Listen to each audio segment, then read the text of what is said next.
जय जगन्नाथ आउ शुभ सकाळ मोर समस्त ओडिशावासी को आउ स्वागत करुच्ची मिस्टर ओडिया यूट्यूब चैनल को जोठी आमे 90 डेज रो फिटनेस चैलेंज नहीं आउ आज आमर डे 5 रे आमर अच्छी एब्स एक्सरसाइज जो आम करें आम एब मसल को कंट्राक्ट करूँ एब मसल्स उपरे आमे स्ट्रेंथ गेन पाई फोकस करूँ तो सही कड़ी रे आज किसी नुआ exercises abs pi add on होती आमर डे 5 रे जो थे कि आगुरी आम बर्पीज करूँ हिल टैप्स करूँ से सब रिपीट होती किंतु साइड जैक नाइफ आउ एडवांस प्लैंक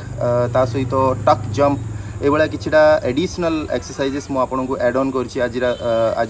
शेड्यूल रे तो आशा करुच्ची कि आपण से सबू शेड्यूल को चारिटा सेट आउ आपणकर कैपेबिलिटी अनुसार रेपिटेशंस रे आपण से प्रैक्टिस करेंगे एटलिस्ट 10 रेपिटेशन नेबे चारिटा सेट आउ जदि मैक्सिमम 20 रेपिटेशंस आपण नहीं पारंती ताले बहुत भल हम एवं आशा करुच्ची आपण माने अगेन फिटनेस रो जर्नी को जारी रखुचंती आउ प्लीज कंटिन्यू करंतु 90 डेज आउ निज भितर ट्रांसफॉर्मेशन देखंतु। थैंक यू बहुत धन्यवाद आपण मानकु। जय जगन्नाथ, जय हिंद, जय